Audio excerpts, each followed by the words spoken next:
శుభోదయం. సర్వే జనా సుఖినో భవంతు. సర్వసమస్తసన్మంగళాని సంతు. అసతో మా సద్గమయ తమసో మా జ్యోతిర్గమయ మృత్యోర్మా అమృతంగమయ. ఓం శాంతి శాంతి శాంతి. గణనాథ, భగవద్గీతలోని మొదటి 11 అధ్యాయాలు నిరాటంకంగా నిర్విఘ్నంగా నీ ఆశీస్సులతో పఠించడం జరిగినది. ఈనాటి ఈ వీడియోలో 12వ అధ్యాయం భక్తి యోగం అనే ఈ భగవద్గీత మొదటి 10 శ్లోకాలు ఈ వీడియోలో మనం చదువుకుందాం. తెలుగు ఇంగ్లీష్ తాత్పర్యం మనం చదువుకుందాం. మొదటిగా, ఏవం సతతాయుక్త ఏ భక్తాస్త్వాం పర్యుపాసతే ఏ చాప్యక్షరమవ్యక్తం తేషాం కే యోగవిత్తమాః. ఈ 12వ శ్లోకంలో 12వ అధ్యాయంలో మొదటి శ్లోకం యొక్క తాత్పర్యం ఏంటంటే, మనం ఇక్కడ చదువుకుంటున్నది అర్జునుడు ఏ విధంగా పలికాడు, ఆ కృష్ణుని అడిగిన ఈ తాత్పర్యం, నీ భక్తియుక్త సేవలో నిత్యము తగిన రీతిన నియుక్తులైన వారు లేదా అవ్యక్తమైన వారు నిరాకార బ్రహ్మమును ఉపాసించు వారు తమ వీరిరువులలో ఎవరు గొప్ప యోగి పరిష్కరులుగా భావించబడును అని కృష్ణుడిని అర్జునుడు అడిగిన ఈ శ్లోకం యొక్క తాత్పర్యంగా మనం ఈ విధంగా మనం చదువుకోవచ్చును. The chapter 12 of the Bhagavad Gita is known as Bhakti Yoga, the yoga of devotion. In these first 10 verses of this chapter 12, Arjuna asks about the best form of worship, and Lord Krishna explains the path of devotion versus path of the unmanifested absolute. With this context, we are about to read the first sloka of the chapter 12, Bhakti Yoga, which conveys that Arjuna asked, between those who are always united with you means Krishna, through steadfast devotion, and those who worshipped in the imperishable, unmanifested absolute, who is the more perfect in yoga? This was the question asked Arjuna to the Lord Krishna. This was a summary of the sloka 1. Evam satata yuktaye bhaktastvam paryupasate ye chapyaksharam avyaktam tesham ke yogavittamaః. This is a Sanskrit sloka, and the meaning of the both the Telugu and the English we read about it. తదుపరి మనం రెండో శ్లోకం మనం ఈ విధంగా చదువుకోవచ్చును. రెండో శ్లోకం ఏం చెప్తుందంటే, శ్రీ భగవాన్ వాచ. ఈ శ్లోకం మనకి ఈ విధంగా తెలియజేస్తుంది.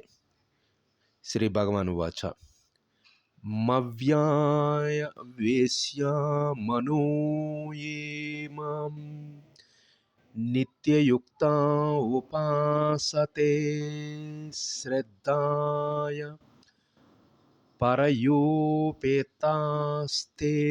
మే యుక్తాతమాం మతాః. మనం ఈ రెండో శ్లోకం యొక్క తాత్పర్యం ఈ విధంగా మనం చదువుకోవచ్చును. శ్రీకృష్ణ భగవానుడు ఏమని పలికాడంటే, నా సాకార స్వరూప పైనను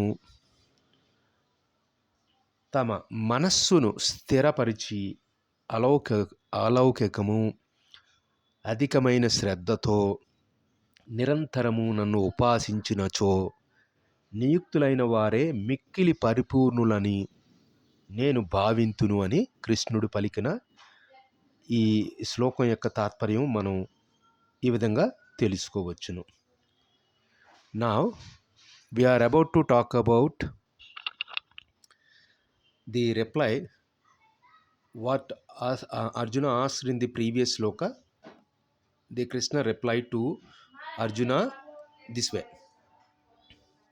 The blessed Lord said, those who fix their minds on me, it means that me means here the Krishna, and always worship Krishna with supreme faith, I consider them to be, Krishna considered them to be most perfect in yoga. So basically they are going to talk about that, the concentration and the way you are going to dedicating yourself when we are doing the yoga. So that could be the reply given by the Lord Krishna to the Arjuna. తదుపరి మనం శ్లోకం 3-4 కలిపి చదువుకుందాం. ఈ విధంగా ఉంది 3-4 శ్లోకం, దాని తాత్పర్యం కూడా మనం చదువుకుందాం. ఏ త్వక్షరమణి నిర్దేశ్యమావ్యక్తం పర్యుపాసతే సర్వత్ర కామంచింత్యం చ కూటస్థమాచలం ధ్రువం సంనియమేంద్రియాగ్రామం సర్వత్ర సమబుద్ధయః తే ప్రాప్నువంతి మామేవ సర్వభూతహితే రతాః. ఈ 3-4 శ్లోకాల యొక్క తాత్పర్యం ఏం చెప్తుందంటే, కానీ సర్వేంద్రియ నిగ్రహము మరియు సర్వుల పట్ల సమభావము కలిగి ఇంద్రియాతీతము, సర్వవ్యాపకము, ఆచింత్యము, మార్పురహితము, నిశ్చలము, స్థిరము, అవ్యక్తమైనను, పరితత్వపు నిరాకార భావనను పరిపూర్ణముగా ఉపాసించు భూతాహితులైన వారు కూడా అంత్యమును నన్ను తప్పక పొందురు అని ఈ 3-4 శ్లోకాల యొక్క తాత్పర్యం మనం ఈ విధంగా మనం 12వ అధ్యాయం భక్తి యోగంలో మనం తెలుసుకోవచ్చును. So this meaning conveys from the chapter 12 Shloka 3rd and 4th like this. It is a continuation of the sloka 1 and 2 of the chapter 12 Bhakti Yoga. It extension of the what Arjuna asked the question and Krishna replied the extension answer like this. But those who worship in the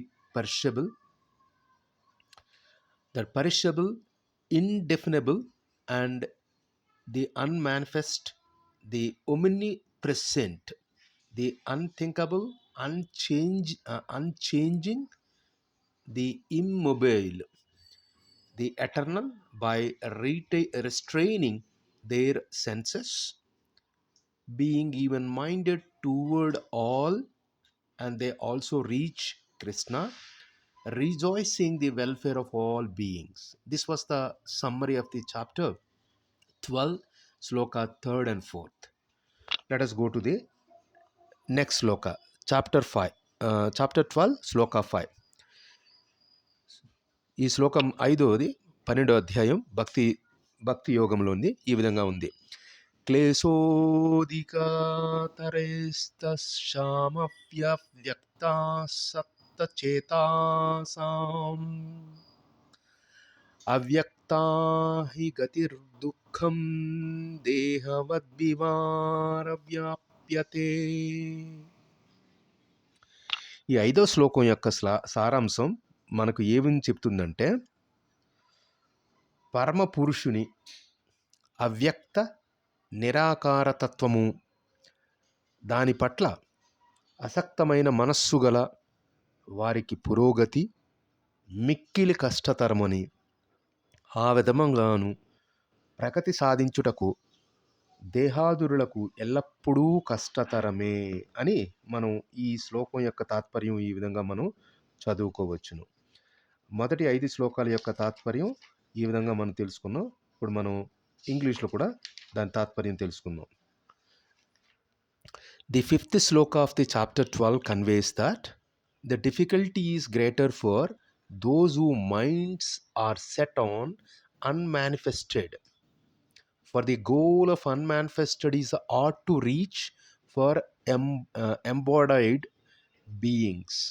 So it is if you are not paying attention and if you are not concentrating what you are going to do, that definitely is a result will be difficult to get it, difficult to achieve it. That's what is conveying.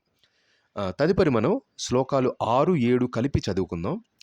6, 7 శ్లోకాలు ఏ విధంగా ఉన్నాయంటే, ఏ తూ సర్వాణి కర్మాణి మయి సన్యస్య మత్పారాః అనన్యేనైవ యోగేన మాంద్యస్త్యంత ఉపాసతే తేషామహం సముద్ధర్తంత మృత్యు సంసార సాగరాత్ భవామి నచిర్యాతర్ధమమ్యావేశిత చేతసాం. ఈ 6, 7 శ్లోకాల యొక్క తాత్పర్యం ఏమంటే, ఓ పార్థ, కృష్ణుడు చెప్తున్నాడు అర్జునుడికి, ఓ పార్థ, తమ సమస్త కర్మలను నాకే సమర్పించి, అంటే కృష్ణుడికి సమర్పించి, అన్య చింత లేక కృష్ణుడికే భక్తులై మనస్సును కృష్ణుని పైన లగ్నము చేసి నిరంతరము కృష్ణుడినే ధ్యానిస్తూ కృష్ణుని యొక్క భక్తియుక్త సేవలను కృష్ణుని ఉపాసించి వారిని శీఘ్రముగా జనన మరణ సంసార సాగరము నుండి ఉద్ధరింతును అని మనం ఈ 6, 7 శ్లోకాల యొక్క తాత్పర్యం మనం చక్కగా మనం తెలుసుకోవచ్చును. The slokas 6th and 7th summarized like this. It is an extension of the previous slokas 1 to 5, and 6 and 7, and Lord Krishna replied to the Arjuna's question. But for those who surrendered all their actions to Krishna, regarding Krishna as a supreme goal, and worship Krishna with the unshivering devotion, Krishna quickly became their savior from the ocean of birth and death. This is what praising here used at Partha is the synonym of the Arjuna. తదుపరి మనం 8వ శ్లోకం వాటి యొక్క సారాంశం ఈ విధంగా మనం చదువుకుందాం. మయ్యేవ మన ఆద్యత్వస్తమయీ బుద్ధిం నివేశయా నివసిష్యసి మయ్యేవ అత ఊర్ధ్వం నా సంశయః. ఈ 8వ శ్లోకం యొక్క తాత్పర్యం ఏం చెప్తుందంటే, దేవాది దేవుడు అయిన నాపైన నీ మనస్సును స్థిరముగా నిలుపుము అని కృష్ణుడు అర్జునుడికి చెప్తున్నాడు. దేవాది దేవుడు అయిన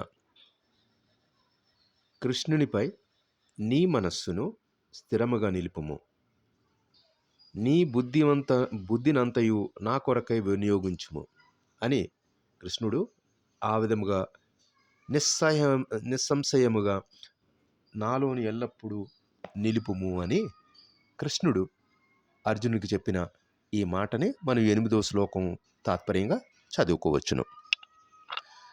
fix your mind on Krishna alone and let your intellectual dwell in Krishna and in you, and it means that is replying to the pointing towards the Arjuna and the dwelling in me.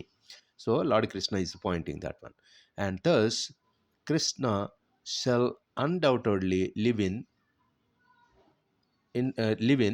and the people's mind. Here the point is talking about that for your mind on me alone, and let your intellectual dwell in me, and thus you shall undoubtedly live in me the hereafter. This is what the conversation between and the reply to the Arjuna's question. So this is a summary of the శ్లోక 8. తదుపరి మనం 9వ శ్లోకం వాటి యొక్క తాత్పర్యం ఈ విధంగా మనం చదువుకుందాం. 9వ శ్లోకం దీనికి కొనసాగింపుగా మొదటి 8 శ్లోకాలకు కొనసాగింపుగా మనం ఈ విధంగా చదువుకోవచ్చు. అతః చిత్తం సమాధాతుం న శశ్నోషి మయీ స్థిరం అభ్యాసయోగేన తతో మామిచ్యాప్తం ధనంజయ. ఓ ప్రియమైన Arjuna, Dhananjaya, these are synonyms of the మన దానికి మనం సినానం అనేక మారుపేర్లుగా, అనేక ఉదాహరణలుగా, అనేక రూపాంతరాలుగా ఉన్న అర్జునుడి పేరుని ఇక్కడ కృష్ణుడు ప్రస్తావించాడు. అర్జున, ఓ ధనంజయ అంటే అర్జునుడికి ఉన్న కీర్తి ప్రతిష్టలను అనుసరించి అనేక పేర్లు కూడా కలిగినవి. పార్థ, ధనుంజయ, అర్జున. ఇక్కడ సంబోధించినది ఓ ప్రియమైన అర్జున, ఓ ధనంజయ అంటే ఈ యుద్ధ వీరుడా, మీకున్న శక్తి సామర్థ్యాలని ఉటంకిస్తూ చెప్తున్న ఈ మాట. నీవు స్థిరమైన నాపై మనస్సును, అంటే కృష్ణుడి మీద అర్జునుడి మనస్సును లగ్నం చేయు సమర్థింపుడును కానిచో భక్తి యోగములో విధి విధానములను అనుసరించుము. కానీ నీవు నన్ను పొందు కోరికను వృద్ధి చేసుకొనుము. ఇక్కడ కోరికల్ని కూడా వృద్ధి చేసుకోమని అర్జునుడికి కృష్ణుడు సమాధానం తెలియజేస్తున్నాడు. Now, the 9th sloka implies that if you are unable to fix your mind steadily on Krishna, O Dhananjaya, this is the synonym of the Arjuna, then seek to reach Krishna by practicing the repeated of yoga.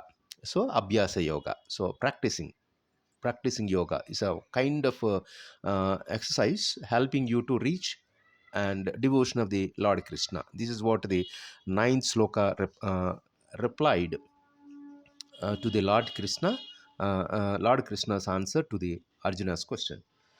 తదుపరి మనం ఈ వీడియోలో మనం చివరిగా చదువుకోబోతున్న 10వ శ్లోకం 12వ అధ్యాయం అభ్యాస యోగంలోని ఈ 10వ శ్లోకం యొక్క తాత్పర్యం ఏ విధంగా మనం చదువుకోవచ్చును. శ్లోకం ముందుగా అభ్యాసేప్య సమర్థోసి మత్కర్మ పరమో భవాన్ మదర్పమపి కర్మాణి కుర్వనిస్సతి మమాపశ్యసి.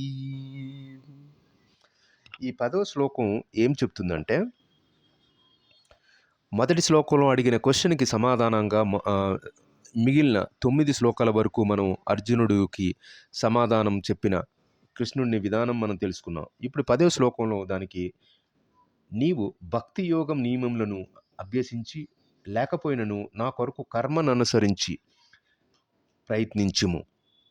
ఎందుకనగా నా కొరకు కర్మ చేయుట ద్వారా నీవు పరిపూర్ణత్వమును సాధించగలవు అని కొనసాగింపుగా మనం సమాధానం 10వ శ్లోకంలో మనం తెలుసుకోవచ్చును.